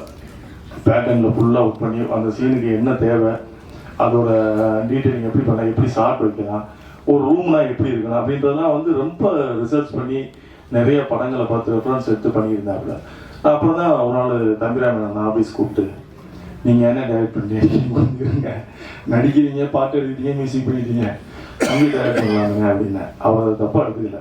பொதுவாக ஒரு இயக்குனர் வந்தாங்கன்னா நான் இயக்கம் வரும்போது நீங்கள் எப்படி நீங்கள் வந்து சொல்லுவீங்க அப்படின்னு. அப்படிலாம் இல்லாமல் ரொம்ப பாசிட்டிவாக வந்து தம்பி அவன் பண்ண மாட்டேன்றாங்க, நான் பேசுகிறேங்க அப்படின்னு சொல்லிட்டு அவர் உமாவதி கூப்பிட்டு தம்பி உன் மேலே நம்ம நம்பிக்கிறேன். ஆனால் உமாவதியோட இந்த படம் வந்து உமாவதியோட உச்சம் நான் சொல்ல மாட்டேங்க. இது ஒரு படம் உமாவதி பண்ணியிருக்க படம். ஆனால் உமாவதிக்குள்ள நிறைய கிரியேட்டிவிட்டி இருக்குது, நிறைய திறமை இருக்குது. அதுக்கான படம் வந்து கண்டிப்பாக இங்கே நெக்ஸ்ட் அமையும் நம்புறேன் நான். ஏன்னா இந்த படம் வந்து இது தம்பிராமேனோட அவர் இயக்கியிருக்காரு. அதனால இந்த படம் வந்த உடனே இல்லை நீங்கள் உமாவதி பெரிய இயக்குனர் சொன்னீங்க, என்ன பெருசாக பண்ணிட்டாரு, என்ன இதில் பெரிய மேக்கிங்கில் பெருசாக அப்படிலாம் கிடையாது. எனக்கு உமாவதி மேலே திறமை மேலே நம்பிக்கை இருந்தது. இந்த படத்தை இவர் எக்ஸிக்யூட் பண்ணால் சரியாக இருக்குன்னு நம்பினேன், அது கொடுத்தேன். அப்போ என்ன பண்ணேன்னா இவர் பண்ணதுக்கப்புறம் எனக்கு வந்து மாநாடுல நான் ரிச்சர்ட் கிட்ட என்னோட கேமராமேன் ரிச்சர்ட் எனக்கு ரொம்ப பிடிச்ச மாநாடுல எனக்கு பிடிச்ச டிக்டேஷன் வந்து ரிச்சர்ட் ஒன்று, art director Umesh, Silva master, Praveen K, edit Praveen. எனக்கு அந்த படத்தில் கிடைச்ச கிஃப்ட்னு கூட சொல்லலாம்லாம். எனக்கு மிகவும் பிடிச்ச டெக்னீஷியன். அப்படி அங்கே வேலை பார்க்கும்போது ரிச்சர்ட் வேலை பார்க்கும்போது எனக்கு கேதர் வந்து நான் ஃபாலோ பண்ணுவேன். கேதர் தான் ஃபுல்லாக ஒர்க் பண்ண வைப்பாங்க. பார்த்தா கேதர் தான் ஃபுல்லாக அனுப்பாப்புல. எல்லா இடத்துலையும் வந்து கேதர் தான் போகல. அதில் சாப்பிட்டு வைக்கலாம் ஃபுல்லாக கேதர் தான் பண்ணியிருந்தாப்புல. கேதரோட சுறுசுறுப்பு எனக்கு பிடிச்சிருந்து உடனே கேதரோட ஏஜ் குரூப்பும் உமாவியோட ஏஜ் குரூப்பும் ஒரே மாதிரி இருக்கு, இவங்க 2 பேரும் சரியா இருக்குன்னு சொல்லி கேதரை கொண்டு வந்து உமாவிட்ட சேர்த்துட்டு நீங்கள் 2 பேரும் பண்ணுங்கன்னே கரெக்டாக அவங்க 2 பேரும் சிங் ஆகிட்டாங்க. அதுக்கப்புறம் அவங்க 2 பேரும் ஃபுல்லாக டிஸ்கஸ் பண்ணி ஃபுல்லாக அந்த படத்தை எக்ஸிக்யூட் பண்ணுறதுக்கு ஃபுல்லாக பார்த்தாங்க. அந்த வகையில் வந்து நான் நினச்சது மாதிரியே நடந்தது. அவங்க 2 பேரும் வந்து ஒர்க் பண்ண ஸ்டைலு எனக்கு பிடிச்சிருந்தது. கோவப்படாமல் ரொம்ப ஷூட்டிங் ஸ்பாட்டில் ரொம்ப ஒரு எமோஷனலாக இல்லாமல் நல்லா பொறுமையாக அழகாக டீல் பண்ணாங்க. தம்பிராமையனை அதுக்கு ஸ்பேஸ் கொடுத்தாரு அவங்க ஒர்க் பண்ணுறதுக்கு. நான் அவர்கிட்ட தம்பிராமையன்கிட்ட பிடிச்ச விஷயம் என்னன்னா, அவர் ஸ்கிரிப்டை வந்து நான் ராமணனுக்கு பிறகு வந்து நான் பார்த்து வியந்தது தம்பிராமையன்கிட்ட என்ன வியந்தேன்னா, ராமணன்கிட்ட பார்த்து நான் வியந்திருக்கேன். ஸ்கிரிப்டை கையில் வச்சுக்க மாட்டார், டைலாக் அவரோட சொல்லிகிட்டே இருப்பார். ஸ்கிரிப்ட் மணிவண்ணன் சார்ட்டை நான் பார்த்துருக்கேன். அதுக்கப்புறம் வந்து நான் பார்த்தது வந்து தம்பிராமையன் வந்து பவுண்டர் அந்த புக்கை படிக்கவே மாட்டார். டைலாக் கடற்கடன்னு சொல்லுவார். உமாவிட்டு தம்பி இப்போ அந்த டைலாக் வந்துட்டாங்க தம்பி இதாக தம்பி அப்படி சொல்லி எப்படி ஒரு புது புக்கையே மனப்படம் மட்டும் அப்படி சொன்னேன். அது அவரே எழுதுனதுனால பக்கத்து மண்டபத்தை யாராவது எழுதி கொடுத்து கொண்டு வந்தால் அது நடக்காது. அவரே உட்காந்து எழுதுனதுனால அது மனப்பாடமாக வச்சுருந்துருக்காரு. தம்பிராமையனுக்கு இந்த இடத்துல நான் நன்றி சொல்ல கடமைப்பட்டிருக்கேன். அப்புறம் சமுத்திரகணியன் தான். எனக்கு சமுத்திரகணியன் வந்து ரொம்ப நாள் எனக்கு பெருசாக பழக்கம்லாம் கிடையாது. மாநாடு டைமில் வந்து எனக்கு ஃபோன் பண்ணி வாழ்த்து தெரிவித்த 2 நடிகர்களில் ஒன்று சமுத்திரக்கணி என்ன ஒன்று நம்ம தமிழக சூப்பர் ஸ்டார் ரஜினி சார். 2 நடிகர்கள் தான் எனக்கு வந்து ஃபோன் பண்ணி வாழ்த்து தெரிவிச்ச நடிகர்கள். அப்போ நான் சமுத்திரக்கணி என்ன பழகிருக்கேன், சார் ஃபோன் பண்ணி வாழ்த்துனாரு, அவ்வளோதான். அதுக்கப்புறம் நான் சமுத்திரக்கணி என்ன கேள்விப்படும் போது என்ன சொல்லுவாங்கன்னா, எல்லாரும் வந்து படங்கள்லாம் நிறைய கருத்து சொல்றாரு அந்த மாதிரி சோசியல் மீடியாவில் நிறைய வரும், சமூக கருத்து சமுத்திரக்கணிலாம் போடுவாங்க. நான் அதை பார்த்துருக்கேன். அப்போ நான் இப்போ அதுக்கப்புறம் நான் அவரை பழகினதுக்கப்புறம் தான் நினைச்சேன், கருத்து சொல்றதுக்கு தகுதியான மனிதர் ஒருத்தர். கருத்து எல்லாரும் சொல்லிட முடியாது, எல்லாரும் சொல்றதுக்காக கருத்து சொல்றதுக்கு. நான் சமீபத்தில் 2 பேரை படித்தேன். நான் நிறைய பேர்கிட்ட நான் அவங்களோட மைண்ட் ரீட் பண்ணுவேன். சமீபத்தில் நான் 2 பேரை படிச்சிருக்கேன். ஒன்று சமுத்திரக்கணியே, என்னோட மிஸ்கின் அப்படித்தான். அவர் ஒரு பலாப்பழம் மாதிரி வெளியில கரடமோட இருக்க. அவர் பேசுற அவங்களுக்கு பிடிச்சது எல்லாம் கோவப்படுவீங்க, ஸ்டேஜில் ஒரு மாதிரி அட்ராசிட்டியாக பேசுவார். ஆனால் அவர்கிட்ட பழகி பார்த்தீங்கன்னா அவருக்குள்ள ஒரு பெரிய குழந்தைத்தனம் இருக்கான். ஒரு வீட்டில் யாரையும் வந்து பொறாமை இருக்காது, ரொம்ப குழந்தைத்தனமாக இருப்பார், ரொம்ப நல்ல மனிதன். அப்படிதான் நான் சமுத்திரக்கணியை பார்த்தேன். சமுத்திரக்கணி நான் வந்து கருத்து சொல்றதுக்கு ஒரு தகுதியான மனிதர் அப்படின்ற மாதிரி தான் நான் பார்த்தேன். ரொம்ப நல்ல மனிதர். அவரை பற்றி நான் சொல்லணும்னா என்ன, அவரும் நானும் பயணிக்க வேண்டிய தூரம் நிறையா இருக்குது, நிறைய மேடைகள் இருக்குது. அந்த மேடைகளில் நான் அவரை பற்றி பேச வேண்டிய ஒரு மேடை கண்டிப்பாக வரும். அந்த மேடையில் நான் கண்டிப்பாக அவரை பற்றி இன்னும் டீட்டெயிலாக பேசுவேன். ஏன்னா எப்போவுமே வந்து ஒரு நல்ல விஷயத்தை வந்து நம்ம கெட்ட விஷயத்தை ஷேர் பண்ணுறோம், நல்ல விஷயத்தை ஷேர் பண்ணணும். அப்படி வந்து எனக்கு வந்து சமீபத்தில் பிடிச்ச 2 பேரில் அவங்க 2 பேரும் நான் சொல்லுவேன். அந்த ஸ்கின் அந்த மேடையிலே இல்லை, இருந்தாலும் எனக்கு சமீபத்தில் பிடிச்ச 2 பேரில் அவங்கள நான் சொல்கிறேன். அதுக்கப்புறம் நான் கேதர் சொல்லிட்டேன். அதுக்கப்புறம் அந்த படத்தில் நடித்த ஸ்வேதா, சுபா, இவங்க 2 பேரும் அவர் அண்ணன் தான் ஹீரோன்னு தெரிஞ்சேன். அவரு அதை ஒத்துக்கிட்டு நடிச்சதுக்கு உங்க 2 பேருக்கு வந்து ரொம்ப நன்றிமா. அதாவது எப்பவுமே வந்து ஸ்கிரிப்டை தான் நம்ம நம்பணும். அதில் யார் நடிக்கிறான்றதை விட அது என்ன கதாபாத்திரன்றோட ஸ்கிரிப்டை நம்பி நடித்தா நம்ம ஈஸியாக ஜெயிச்சிடலாம். நீங்கள் அவங்களோட நடிப்பேன் இவங்களோட நடிப்பேன் அப்படின்லாம் நீங்கள் நடிச்சு இங்கே சைன் பண்ணுறது ரொம்ப கஷ்டம். ஸோ அந்த வகையில் உங்களுக்கும் என்னுடைய நன்றி. அப்புறம் அந்த வெற்றிக்குமரன், அவர் நமக்கு யாருமே நம்ம கம்பெனி ஆர்டிஸ்ட் மாதிரி நம்ம படத்தில் எல்லா படத்துலையும் இருப்பார், அவருக்கும் என்னுடைய நன்றி. அப்புறம் அண்ணன் ஹுமாயூன், அவர் வந்து ஒரு கல்வியாளர், நிறைய கல்லூரிகள் வச்சிருக்காரு. யாருக்காவது சீட்டு வந்தால் போனால் இன்ஜினியரிங் சீட்டு, ஆர்ட் காலேஜ் சீட்டு, எது வேணாலும் வச்சிருக்காரு. அவர் இந்த படத்தில் ஒரு சிறிய கதாபாத்திரம் நடிச்சிருக்காரு, நம்முடைய அருமை அண்ணன் ஹுமாயூன் கபீர். அப்புறம் தம்பி சாட்டை துரைமுருகன், சொல்லும் போல அவர் நீதிபதியாகவே நடிச்சு முடிந்து விட்டார். அவருக்கும் இந்த நேரத்தில் நான் நன்றியை சொல்லிக்கிறேன். அப்புறம் தம்பி முபாசித்தை வந்து ஒரு நான் நிறைய பேரை பார்க்கும்போது முபாசிட்டே ஒரு சின்ன ஒரு இது இருக்கு. ஆனால் முபாசிக்கு சரியான வந்து ஒரு ஸ்பேஸ் இல்லை, கிடைக்கல. அவர் ஜெயிக்கிறது மாதிரி ஒரு ஸ்கிரிப்ட் அவருக்கு வரல. அந்த மாதிரி வரும்னு நான் நம்புகிறேன். கண்டிப்பாக முபாசித் வந்து அந்த மாதிரி ஒரு ஸ்கிரிப்டில் வந்து ஜெயிக்கணும்னு நான் இறைவனை வேண்டிக்கிறேன். அப்புறம் மாலிக்கு, அதுக்கப்புறம் நவதேவி வந்து நம்ம படத்தோட காஸ்டியூம் டிசைனர், நான் ரொம்ப கோஆப்ரேட் பண்ணி ஒர்க் பண்ணாங்க, அவங்களுக்கு என்னோட நன்றி. அப்புறம் என்னோட தம்பி எடிட்டர் சுதர்சன், அவன் நான் தான் அறிமுகப்படுத்தினேன். இந்த படத்துலையும் அவன் வந்து எடிட்டர் ஒர்க் பண்ணியிருக்கான், அவனுக்கும் என்னுடைய நன்றி. அப்புறம் ஆர்ட் டைரக்டர் வைரவாளன் நல்லா ஒத்துழைப்பு கொடுத்து தம்பிராமனுக்கு நல்ல சிங்கான, நான் அவர்கிட்ட தம்பிராமன் சொல்லிட்டேன், உங்களுக்கு யாரை பிடிக்குதோ அவர் சிங்க ஆர்ட் டைரக்டர். எதுலையுமே நான் வந்து மேக்ஸிமம் வந்து கிரியேட்டிவிட்டிக்குள்ள உள்ள போக மாட்டேன். கதை கேட்கறோட சரி, அதுக்கப்புறம் கிரியேட்டிவிட்டிக்குள்ள அவங்களுக்கு ஃப்ரீடம் கொடுத்துறேன். நீங்கள் அதுக்கப்புறம் டிஸ்டர்ப் பண்ண மாட்டேன். அந்த கதை கேட்கும் போது எனக்கு என்னென்ன டவுட்லாம் இருக்குன்னு கேட்டுப்பேன், எக்ஸிக்யூட் பண்ணுறதுக்கு முன்னாடி எல்லாம் கேட்டுப்பேன். ஒன்லி அவங்க ஸ்பாட்டுக்கு போயிட்டாங்கன்னா அப்புறம் டிஸ்டர்ப் பண்ண மாட்டேன், நான் விட்டுருவேன். அப்படி அவர் விருப்பத்துக்கு தான் அவர் விட்டேன், அது சிறப்பாக செஞ்சார். அதுக்கப்புறம் நான் என்னுடைய மூர்த்தி அண்ணா, அவர் அந்த படத்தில் வந்து ஒரு சிறப்பான கதை. அப்புறம் அக்கா ஆண்டாள் பேசுங்க, அவங்க வந்து நான் ஒரு புத்தக வெளியீட்டு நாள் அவங்க சொன்ன மாதிரி சந்தித்தேன். அவர் சொன்னாங்க நான் வந்து இந்த மாதிரி ஏதாவது இந்த பல கதாபாத்திரங்கள் தான் சொல்லணும் அப்படின்னேன். அப்போ அண்ணன் வந்து என்கிட்ட வந்து ஒரு நீதி கேட்டதுக்கு ஒரு ஆளுமையான ஒரு கேரக்டர் தேவை அப்படின்னாரு. அவர் சொல்லும்போது நான் ஆண்டாள் பிரதேசம் இருக்காங்க, அவங்களோட கேட்டு பார்க்கலாமா அப்படின்னேன். நம்பர் அனுப்புறது தம்பி நான் பேசுகிறேன், எனக்கும் தெரியும் நான் பேசுகிறேன்னாங்க. அப்புறம் நான் நம்பர் அனுப்பிச்சு விட்டேன். அக்கா ஆண்டாள் பிரதேசங்களுக்கு நன்றி, வந்து சிறப்பாக செஞ்சு கொடுத்தீங்க, ரொம்ப நன்றி. அப்புறம் எங்கள் அண்ணன் பாலா நடிச்சிருக்காரு, அவர் கதாபாத்திரம் பெரிய கதாபாத்திரம், வானகத்தில் கட் அவுட்லாம் வைக்கிறேன்னு இருக்காரு. அவர் வரும்போது எனக்கு நண்பராக வந்தார், இப்போ தம்பிராமனுக்கு சொந்தமாயிட்டாரு. அதுக்கப்புறம் மாலைக்கு என்னோட அலுவலகத்தில் பணிபுரியக்கூடிய பிரவீன் ஆஃபீஸ் அட்மினாக இருக்கான். ஸோ எப்பவுமே நம்ம பக்கத்தில் இருக்கவங்களுடைய வேல்யூ நமக்கு தெரியாதுன்னு சொல்லுவாங்க. அந்த மாதிரி அவன் வந்து நடிப்பான், இவ்வளோ வரைக்கும் நடிப்பான்னு தான் நான் எதிர்பார்க்கல. நான் அனுப்பிச்சது முபாசிரையும் பிரவீனையும் சேர்த்து அனுப்பிச்சேன். தம்பிராமன் வந்து 2 பேரில் உங்களுக்கு யாராவது வேற வந்து சூஸ் பண்ணிக்கிறாங்க, அவர் பிரவீனை சூஸ் பண்ணியிருந்தாரு. அதுக்கப்புறம் அவன் நடித்ததுக்கப்புறம் தெரிஞ்சது மிகச்சிறப்பாக பண்ணியிருந்தான், அவனுடைய கதாபாத்திரத்தை சிறப்பாக பண்ணியிருந்தான். ரொம்ப சந்தோஷமா இருக்குது. நம்மகிட்ட வேலை பார்த்து நம்மகிட்ட ஆஃபீஸ் அட்மினாக இருந்து திரும்ப வந்து நான் தான் மிகவும் ஒரு சின்ன கேரக்டர் ஆள் நெஞ்சு மாதிரி இருந்திருந்தேன். அதுக்கப்புறம் இப்போ வந்து ஒரு கதாபாத்திரமாக முதன்மை கதாபாத்திரமாக பண்ணியிருக்கான்றது வந்து ரொம்ப சந்தோஷம். நம்ம இடத்துல ஏன்னா நம்ம கூட இருக்கவங்க வந்து அடுத்த அளவுக்கு வளரும் போது அது நமக்கு வந்து ஒரு சந்தோஷம். நம்ம அலுவலகத்திலிருந்து ஒருத்தர் வெளியே போகிறாங்க, நல்லா இருக்காங்க அப்படின்னா அது வந்து அது நமக்கு சந்தோஷம். அந்த சந்தோஷத்தை கொடுத்ததுக்கு அவனுக்கு என்னுடைய நன்றி. அதுக்கப்புறம் எனக்கு வந்து நிதி உதவி என்னுடைய பிஆர் ஜான் எனக்கு 2011 என் கூட தொடர்ந்து பயணிக்கிறேன். என்னோட சகோதரனா என்னோட எல்லாருமே வந்து பயணிக்கிற ஜானுக்கு நன்றி. அப்புறம் ரொம்ப முக்கியமான நான் மறந்துட்டேன், என்னுடைய அன்பு சகோதரன் கிரிஸ்.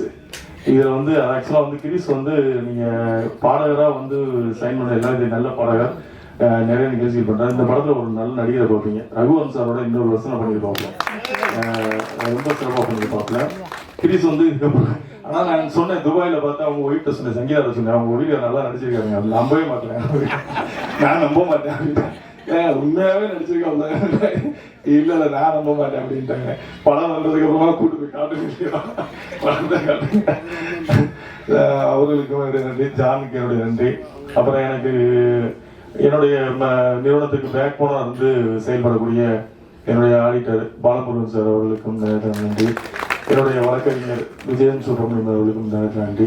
எனக்கு என்னுடைய நிறுவனத்திற்கு பொருளாதார உதவி அதை மெயின், அது என்ன ஒன்றும் பண்ண முடியாது.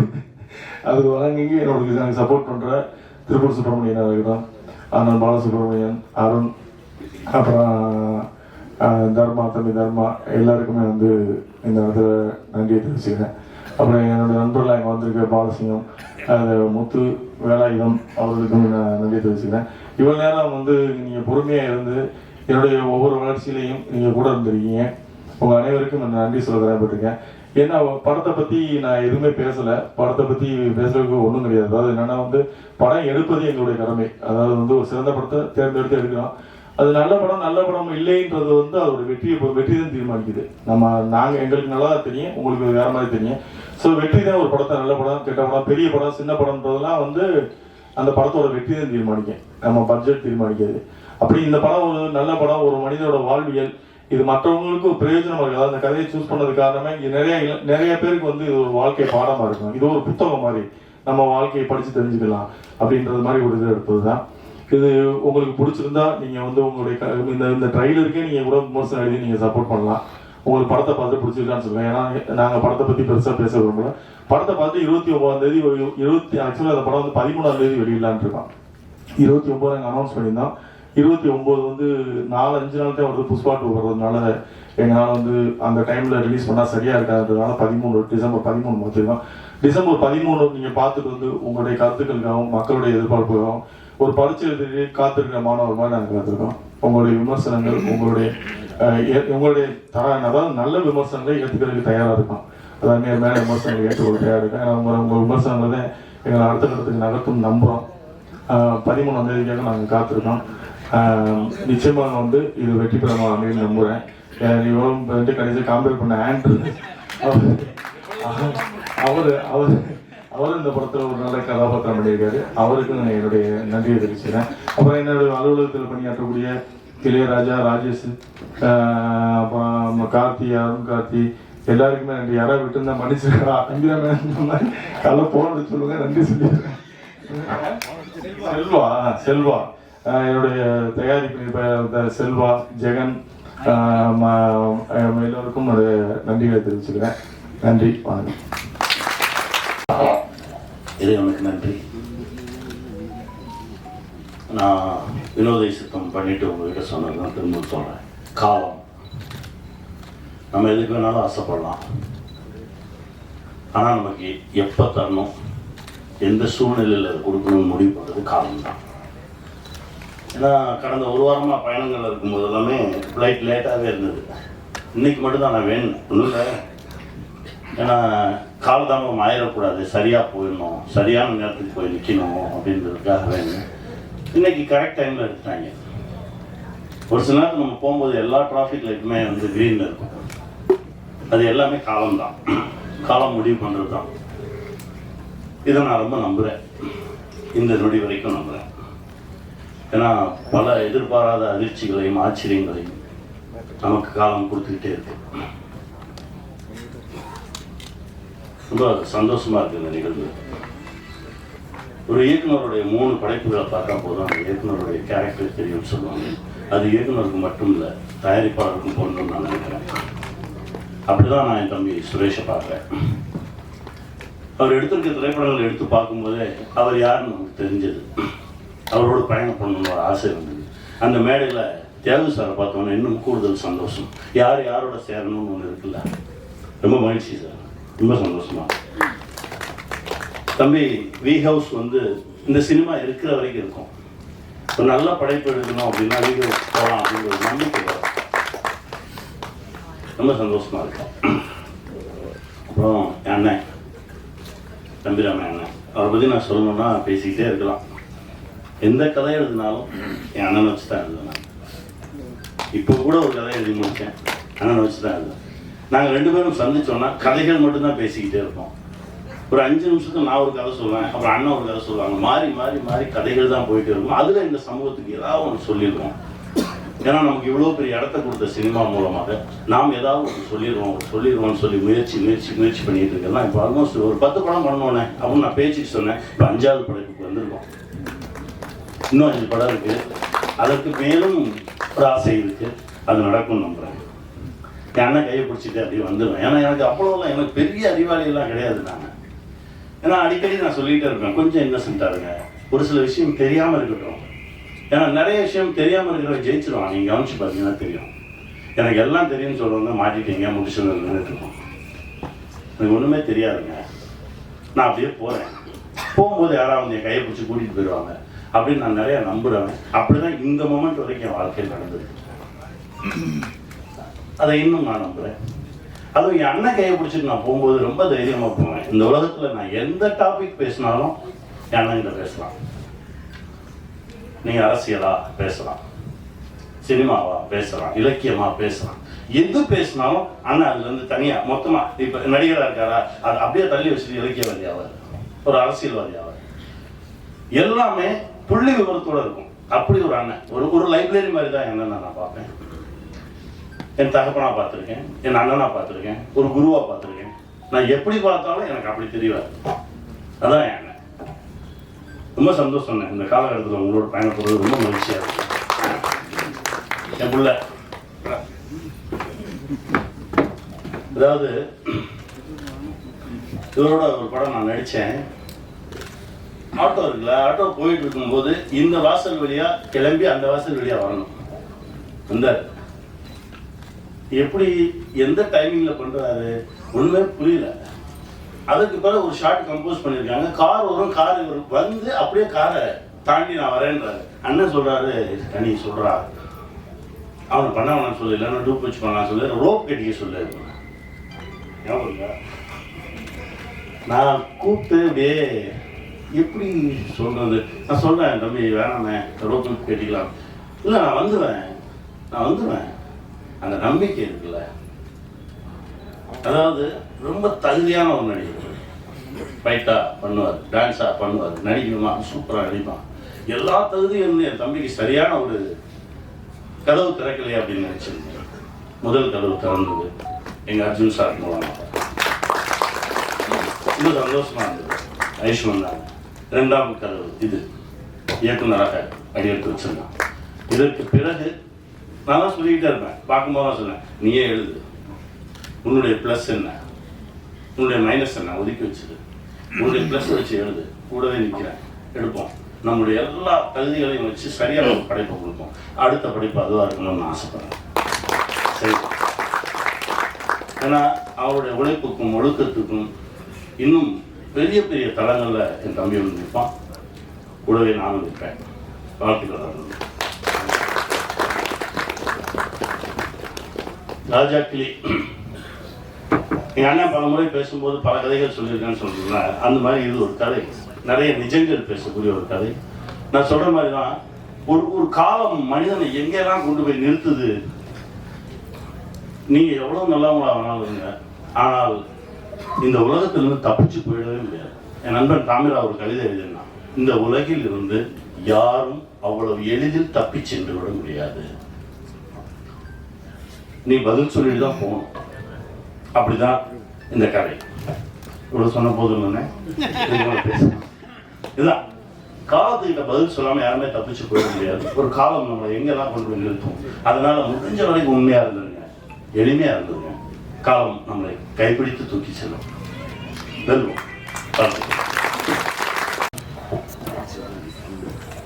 மதிப்பிற்குரிய எல்லா பத்திரிகையாளர்களுக்கும், மேடையில் அமர்ந்திருக்கும்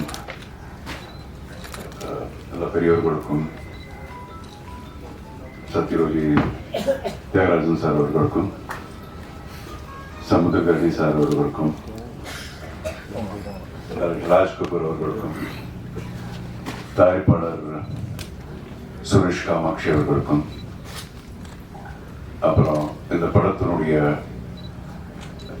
கதாநாயகன் அண்ணன் ராமையா அவர்களுக்கும், அப்புறம் என்னுடைய டார்லிங் உமாபதி அவர்களுக்கும், அப்புறம் இந்த படத்தில் நடித்த எல்லா நடிகர்களுக்கும், தொழில்நுட்ப கலைஞர்களுக்கும் எல்லாருக்கும் என்னுடைய முதற்கண் வணக்கத்தை தெரிவிச்சுக்கிறேன். இந்த படத்தில் நான் நடிக்கலைன்னாலும் இது வந்து எனக்கு ரொம்ப special movie. This is family movie மாதிரி இருக்கு. ஏன்னா சம்பந்தி வந்து ஹீரோ, மாப்பிள்ளை வந்து director. So it's a very special movie for me.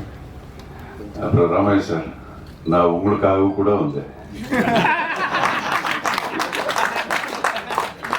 உங்களுக்காக வரல நீங்க சொல்லாதீங்க, உங்களுக்காகவும் வந்து எல்லாருக்காகவும் வந்து. அண்ட் நான் வந்து இதெல்லாம் பார்க்கல, என்னது ட்ரெய்லர் பார்க்கல, சாங்ஸ் பார்க்கல, எதுவும் பார்க்கல. எல்லாரும் பக்கத்துல இருந்து சொன்னாங்க. அதுக்கப்புறம் எல்லாரும் பேசுறதெல்லாம் கேட்டல, இந்த ஆயில் போட்டு அப்படி போனது. அப்புறம் ரொம்ப ரொமான்டிக் சாங், நான் கூட எந்த படத்துலையும் பண்ணலையா அந்த மாதிரி. ராமேஷ் சார், இது ரொம்ப சரியில்லை சார் இது. ஸோ அப்புறம் இன்னொரு விஷயம் என்னன்னா, எத்தனை பேர் இங்க இருக்கிற எல்லா ஆர்டிஸ்டுங்க எல்லாரும் பேசும்போது அவங்களுடைய உணர்வுகள், அவங்களுடைய எக்ஸ்பீரியன்சஸ் எல்லாம் சொல்லிட்டு இருந்தாங்க. இதுல இருந்தே எனக்கு ஒரு படம் பார்த்த மாதிரி ஆச்சு. அவங்களுடைய அந்த ஒரு என்ன சொல்லுவாங்க, ஒரு டிட்டர்மினேஷன், அந்த கமிட்மெண்ட், இதெல்லாம் என்னால் பார்க்க முடிஞ்சது. ஸோ நிச்சயமா இங்க எல்லாருக்கும் இருக்கிற மாதிரி எனக்கும் இப்போ அந்த படம் பார்க்கணுங்கிற ஒரு ஆவலாக இருக்கேன், ஆவலாக இருக்கேன். அண்ட் வேற என்ன சொல்றது, I wish everybody all that is best. அப்புறம் this is the first stage. நானும் என்னுடைய மாப்பிள்ளை இனிமேல் நிறைய பார்க்க போறீங்க. We are going to make many more movies in our combination. And பேசக்கூடாது, செஞ்சு காட்டணும். Thank you so much. And Kamatchi sir வந்து சொன்னாங்க, அவர் நல்ல ஆர்டிஸ்டை பிக் பண்ணுறாரு, இஸ் காட் தட் விஷன் சொன்னாங்க. இதுவரைக்கும் என்ன வந்து